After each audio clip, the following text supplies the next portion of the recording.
दोस्तों, आप लोग का स्वागत है YouTube channel way to preparation में। आज हम लोग घटना चक्र के जीव विज्ञान विषय के कोशिका चैप्टर से हम लोग कुछ महत्वपूर्ण सवाल करेंगे। सबसे पहला सवाल है कि कोशिका सिद्धांत का प्रतिपादन 1838-39 में किसने किया था?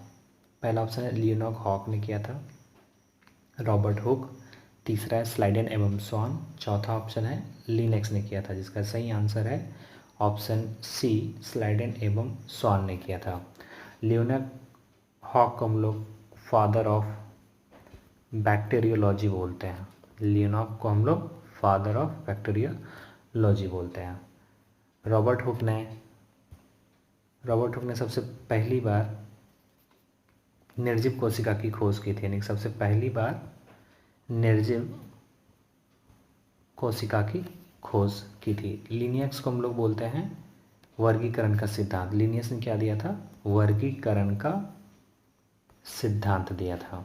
अगला क्वेश्चन देखते हैं कि पहली बार कोशिका की खोज किसने की थी? पहला ऑप्शन है लियोनॉर्ड हॉक ने, दूसरा ऑप्शन है रॉबर्ट हुक, तीसरा ऑप्शन है अरस्तु, चौथा ऑप्शन है लेमार्क, जिसका सही आंसर है रॉबर्ट हुक ने सबसे पहली बार कोशिका की खोज की थी। अरस्तु को हम लोग बोलते हैं फादर ऑफ बायोलॉजी, है ना, यानी कि फादर ऑफ बायोलॉजी यानी कि जीव विज्ञान के पिता। अरस्तु को हम लोग बोलते हैं जीव विज्ञान के पिता बोलते हैं। और लेमार्क और ट्रेवेनियस ने जीव विज्ञान शब्द का सबसे पहला बार प्रयोग किया था, यानी कि लिनियस और ट्रेवेनियस जीव विज्ञान शब्द का प्रयोग किया था। अगला क्वेश्चन देखते हैं कि पहली बार जीवित कोशिका की खोज किसने की थी? पहला ऑप्शन है लियोनॉर्ड हॉक, दूसरा ऑप्शन है रॉबर्ट हुक, तीसरा ऑप्शन है रॉबर्ट ब्राउन, चौथा ऑप्शन है रॉबर्टसन, जिसका सही आंसर है लियोनॉर्ड हॉक ने सबसे पहली बार जीवित कोशिका की खोज की थी। एंड रॉबर्ट ब्राउन ने, इसका जैसे आंसर है लियोनॉर्ड हॉक ने। रॉबर्ट ब्राउन ने केंद्रक की खोज की थी, है ना। रॉबर्ट ब्राउन ने केंद्रक की खोज 1831 ईस्वी में की थी। अगला क्वेश्चन देखते हैं कि नाभिक के अलावा कोशिका के किस कोशिकांग में डीएनए होता है? पहला ऑप्शन है तारक केंद्र, दूसरा ऑप्शन है गोल्जी उपकरण, तीसरा ऑप्शन है लाइसोसोम, चौथा ऑप्शन है माइटोकॉन्ड्रिया में, जिसका सही आंसर है ऑप्शन 4 माइटोकॉन्ड्रिया। और डीएनए की खोज किसने की थी? डीएनए की खोज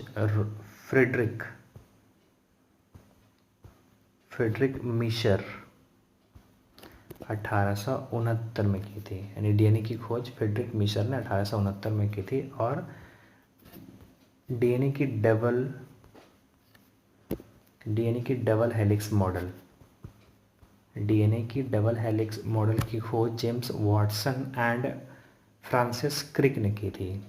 डीएनए की डबल हेलिक्स मॉडल की खोज James Watson and Francis Crick ने की थी। अगला क्वेश्चन देखते हैं, सौर ऊर्जा एटीपी में बदलती है। पहला ऑप्शन है माइटोकॉन्ड्रिया में, दूसरा ऑप्शन है क्लोरोप्लास्ट में, तीसरा ऑप्शन है राइबोसोम में, चौथा ऑप्शन है परऑक्सीसोम में, जिसका सही आंसर है जिसका सही आंसर है कि सौर ऊर्जा एटीपी में बदलती है, वो कहाँ पे बदलती है? क्रोमोप्लास्ट में बदलती है। अगला क्वेश्चन देखते हैं कि निम्न में से किस में लिंग गुणसूत्र नहीं होते हैं? पहला ऑप्शन है बंदर, दूसरा ऑप्शन है चीता, तीसरा तितली, चौथा है छिपकली, इसका सही आंसर है छिपकली में लिंग गुणसूत्र नहीं होते हैं। अगला क्वेश्चन देखते हैं कि कोशिका का पावर हाउस किसे बोलते हैं? राइबोसोम को, दूसरा ऑप्शन है माइटोकॉन्ड्रिया को, तीसरा ऑप्शन है कोशिका झिल्ली को, चौथा ऑप्शन है सेंट्रोसोम को, जिसका सही आंसर है माइटोकॉन्ड्रिया को हम लोग कोशिका का पावर हाउस बोलते हैं। अगला क्वेश्चन देखते हैं कि जीवों में अत्यधिक विविधता का क्या कारण है? कारण क्या है? पहला ऑप्शन है अनुकूलन, दूसरा ऑप्शन है सहभागिता, तीसरा ऑप्शन है उत्परिवर्तन, चौथा ऑप्शन है कि बहुगुणसूत्रता। इसका सही आंसर है उत्परिवर्तन। अगला क्वेश्चन देखते हैं कि जंतु कोशिका में निम्न में से क्या अनुपस्थित होता है? सेलुलोज की कोशिका भित्ति, केंद्रक, माइटोकॉन्ड्रिया या इनमें से कोई नहीं। इसका सही आंसर है ऑप्शन ए, सेलुलोज की कोशिका भित्ति। यानी कि सेलुलोज की कोशिका भित्ति सिर्फ हम पादप कोशिका में मिलती है, यानी कि पादप कोशिका में,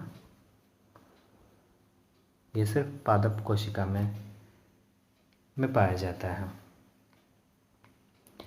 और अगला क्वेश्चन देखते हैं कि प्लाज्मा झिल्ली बनी होती है। पहला ऑप्शन है प्रोटीन से, दूसरा ऑप्शन है लिपिड से, तीसरा ऑप्शन है कार्बोहाइड्रेट से, चौथा ऑप्शन है कि ए तथा बी दोनों से। इसका सही आंसर है ऑप्शन डी, ए और ऑप्शन बी दोनों से, यानी कि प्रोटीन से भी और लिपिड से भी, यानी कि प्लाज्मा झिल्ली बनी होती है। अगला क्वेश्चन देखते हैं कि मानव शरीर के किस अंग में लसिका कोशिकाएं बनती है? पहला ऑप्शन है यकृत, दूसरा ऑप्शन है दीर्घ अस्थि, तीसरा ऑप्शन है अग्नाशय, चौथा है तिल्ली। तिल्ली मीन्स जिसका आंसर है तिल्ली, जिसको हम लोग प्लीहा बोलते हैं। और लसिका कोशिका एक प्रकार का श्वेत कणिकाएं हैं जिसका निर्माण लसिका ग्रंथि में, तिल्ली में, थाइमस ग्रंथि तथा अस्थि मज्जा द्वारा किया जाता है। इसमें अगला क्वेश्चन देखते हैं कि जीव विज्ञान शब्द का प्रयोग सर्वप्रथम किसने किया था? पहला है अरस्तु, दूसरा है लेमार्क और ट्रेवेनियस, तीसरा है कैरोलिनस लिनियस, चौथा ऑप्शन है चार्ल्स डार्विन ने किया था। जिसका सही आंसर है लेमार्क और ट्रेवेनियस ने जीव विज्ञान शब्द का प्रयोग सबसे पहले किया था।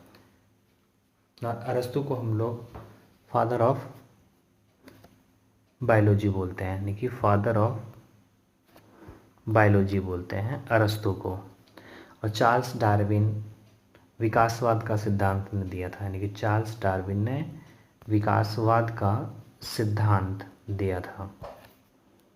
अगला ऑप्शन देखते हैं कि कोशिका झिल्ली किस प्रकार की झिल्ली है?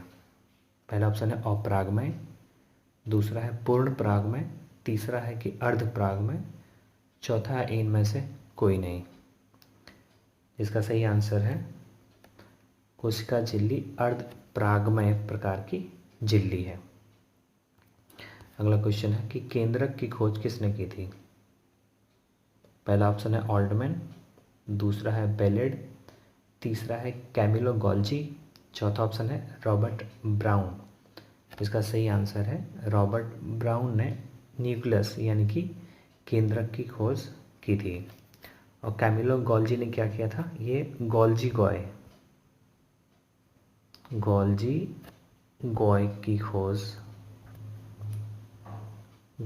की खोज की थी। अगला क्वेश्चन देखते हैं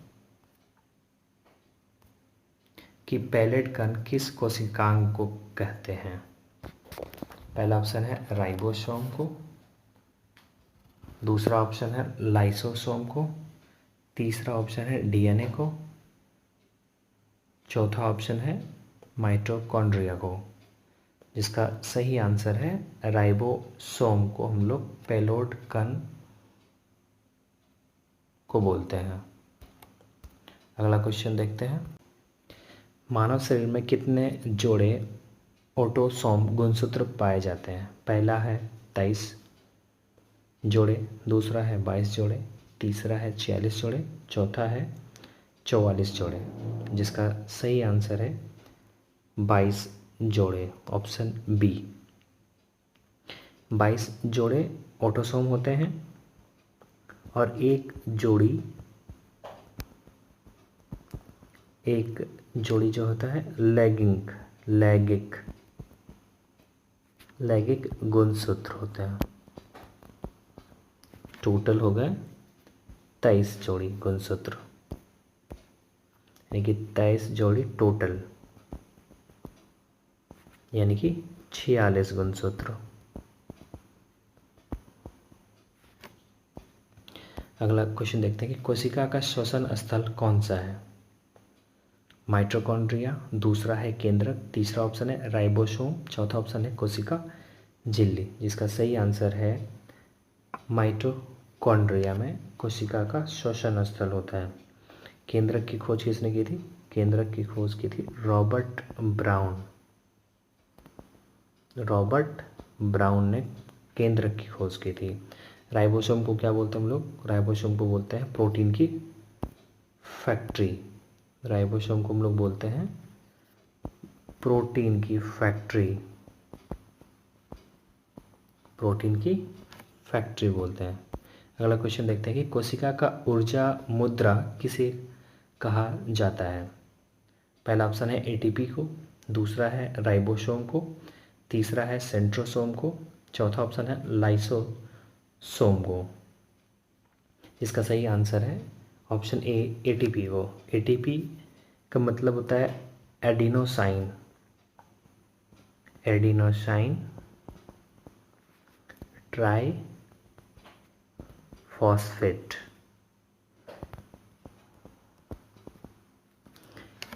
एटीपी का भी एडिनोसाइन ट्राइफॉस्फेट।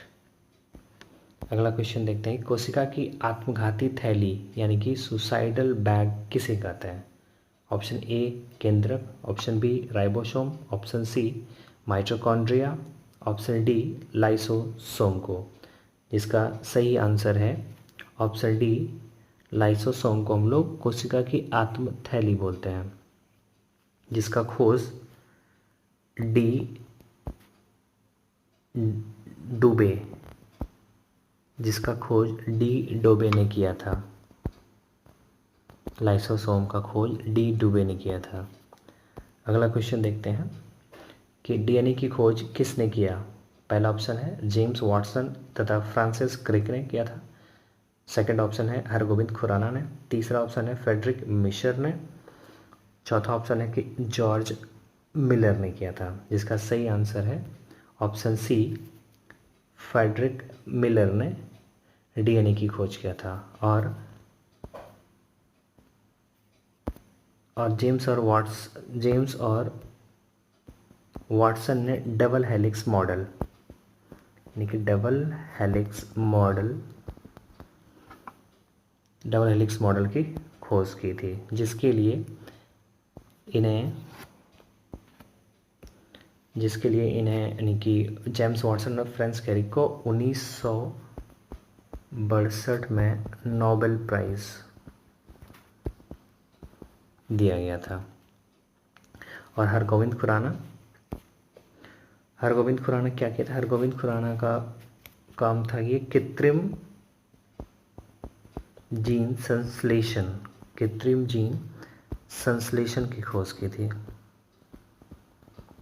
कृत्रिम जीन संश्लेषण की खोज की थी हरगोविंद खुराना ने। अगला क्वेश्चन देखते हैं कि कोशिका विज्ञान के अध्ययन को क्या कहते हैं। पहला है माइकोलॉजी, दूसरा है साइटोलॉजी, तीसरा है ऑफियोलॉजी और चौथा है सिल्वीकल्चर। जिसका सही आंसर है ऑप्शन बी, जिसको हम लोग बोलते हैं साइटोलॉजी। मीन्स कोशिका विज्ञान के अध्ययन को बोलते हैं हम लोग। और माइकोलॉजी किसको बोलते हैं? माइकोलॉजी मीन्स हम लोग बोलते हैं कवक के विज्ञान को। माइकोलॉजी बोलते हैं कवक के विज्ञान को। और ऑफियोलॉजी बोलते हैं हम लोग ऑफियोलॉजी बोलते हैं हम लोग सांपों के अध्ययन, सांपों के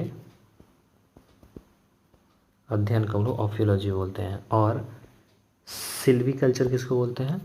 सिल्वीकल्चर यानी कि वनों के अध्ययन को हम लोग सिल्वीकल्चर बोलते हैं। अगला क्वेश्चन देखते हैं कि फादर ऑफ बैक्टीरियोलॉजी डैश को कहते हैं। पहला ऑप्शन है रॉबर्ट हुक को, दूसरा ऑप्शन है लियोनॉक हुक को, तीसरा ऑप्शन है लीनियस को, चौथा ऑप्शन है अरस्तु को, जिसका सही आंसर है लियोनॉर्ड हॉक को बोलते हैं। फादर बैक्टीरियोलॉजी किसको बोलते हैं? लियोनॉर्ड हॉक को बोलते हैं। अगला क्वेश्चन देखते हैं, निम्न में से किस में कोशिका भित्ति पाई जाती है? पहला है केवल जंतु कोशिका में, दूसरा है केवल पादप कोशिका में, तीसरा है जंतु कोशिका और पादप कोशिका दोनों में, और चौथा ऑप्शन है इनमें से कोई नहीं, जिसका सही आंसर है केवल पादप कोशिका में, यानी कि ऑप्शन बी इसका सही आंसर है। और प्लाज्मा झिल्ली, जिस प्लाज्मा झिल्ली है वो कोशिका और पादप दोनों में पाया जाता है, यानी कि प्लाज्मा झिल्ली में प्लाज्मा झिल्ली दोनों में पाया जाता है, जंतु कोशिका में भी और पादप कोशिका में पाया जाता है। और निम्न इसका सही आंसर था पादप कोशिका में पाया जाता है कोशिका भित्ति। अगला क्वेश्चन देखते हैं कि माइटोकॉन्ड्रिया की सर्वप्रथम खोज किस वैज्ञानिक ने 1880 में किया था? इसमें माइटोकॉन्ड्रिया की खोज 1980 में एल्बर्ट सॉन कॉलिकर कहीं पे दिया हुआ है और कहीं पे बेंडा भी बोलते हैं इसको, लेकिन मोस्टली कहीं कहीं दिया हुआ कि एल्बर्ट सोन कॉलिकर ने माइटोकॉन्ड्रिया की खोज की थी। और माइटोकॉन्ड्रिया का नाम शब्द यानी कौन दिया था? बेंडा दिया था। और हेक्सले के अनुसार जीव द्रव जीवन का भौतिक आधार है। और पुरकिंजे क्या बोलते हैं? पहली बार पुरकिंजे ने पहली बार प्रोटोप्लाज्म शब्द का प्रयोग किया था। और डी दुबे ने लाइसोसोम की खोज की थी। डी दुबे ने लाइसोसोम की खोज की थी। अगला क्वेश्चन है कि हमारे तंत्र में अधिकतम एटीपी अणुओं को उत्पन्न करने वाला पद है? पहला है ग्लूकोज का अपघटन, दूसरा है केब्स चक्र, तीसरा है अंतिम श्वसन श्रृंखला, और चौथा ऑप्शन है जल अपघटन, जिसका सही आंसर है केब्स चक्र। आज हम लोग 25 महत्वपूर्ण सवाल सेल से किए थे और अगली बार हम लोग का अगली और 25 क्वेश्चन लाने का हम लोग चैनल को सब्सक्राइब करें।